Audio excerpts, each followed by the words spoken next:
One Question is brought to you by Turnkey Search, a top industry search firm since 1996.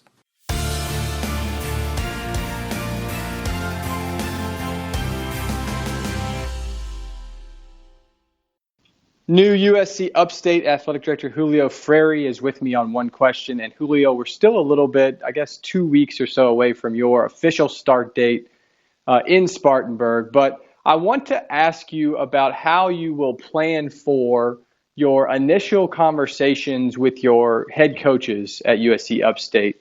And specifically, if you will go into those conversations with a set list of questions to ask all of them, or will you start with some research that you've done on their program, their background, their roster makeup to have a more refined list for each individual head coach? Matt, that's a really good question.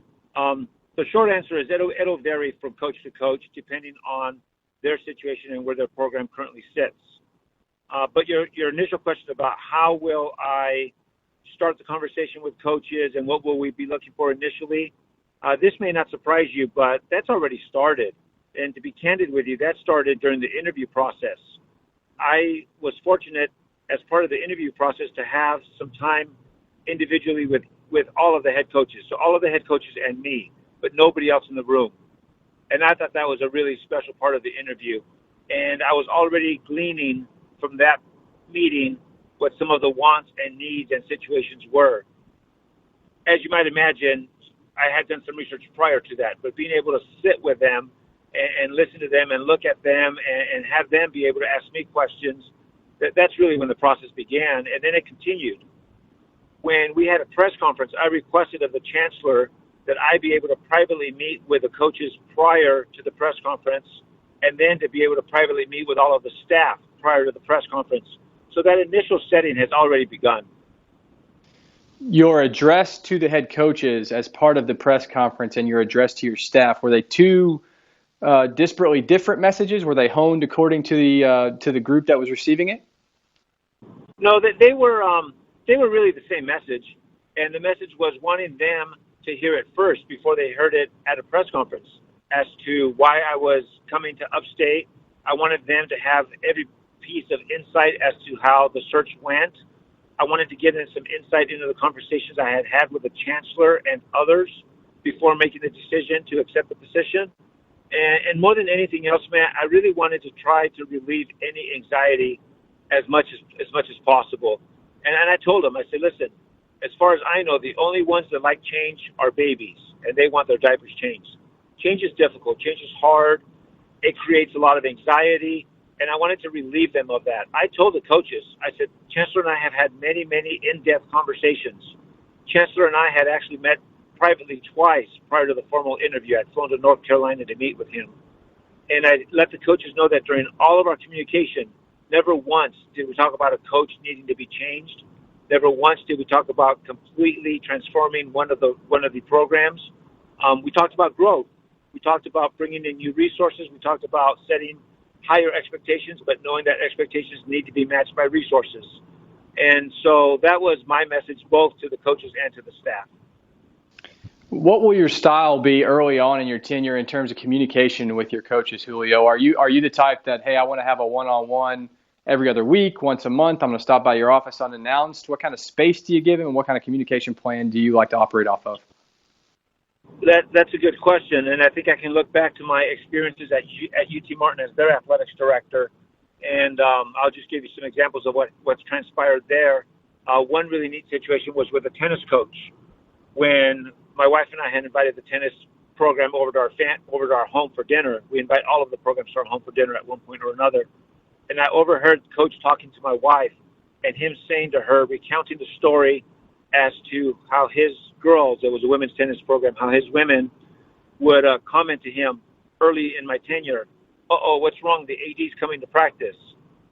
What do you think is wrong? And then how they just got used to it. And after a period of time, it might be, hey, he hasn't been here in a couple of weeks. What's wrong? And so it was kind of neat to change that culture for them. And so I'm obviously very hands-on, very visible, but I make it very clear to the coaches, and I've already done this with the Upstate coaches, that I am 100% outside the lines. I will not get involved into who they recruit or who they do not recruit. with few exceptions. Obviously, we need to think about integrity at all times. But 99.9% of the time, coaches have free reign on who they recruit or who they do not recruit. Head coaches have free reign on who they have as their assistants or who they do not have as their assistants.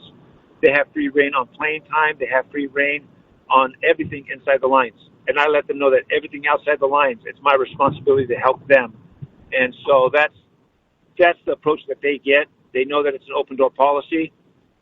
From the very first day, they've had my cell phone number. And as you might imagine, some use it more than others. I've communicated with each one of them privately by phone.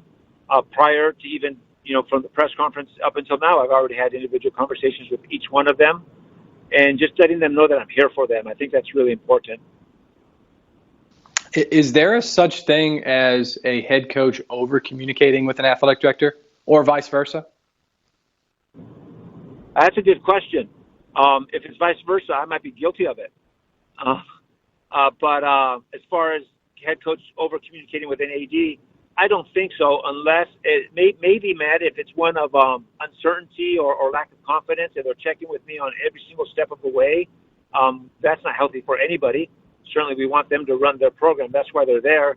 If I'm better than they are at their particular sport, then they probably don't need to be there. We need people who are better than I am in each one of the spots.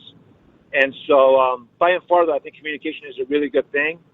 I think that it is critically important to have a very, very, very good working relationship with your coaches as the athletics director. There's no doubt that the most important relationship that an AD has as a professional relationship is that with the chancellor or president. I believe that second is that with the head coaches individually, with each one of them. I consider myself, and I've been referred to as a coach's athletics director. It's interesting for me to hear from current coaches what former coaches say about me, and I enjoy what I hear. I'm certain there's other things said that I'm not privy to, but coaches like the fact that I'm around, that I'm available, and that I'm there to support them. And that's today's One Question, brought to you by Turnkey Search, a top industry search firm since 1996. One Question is designed to give D1 Ticker subscribers valuable insights on how executive leaders in college athletics think about key issues on their respective campuses, in their departments, or within their leagues and conferences. One Question is brought to you by Turnkey Search, a top industry search firm since 1996.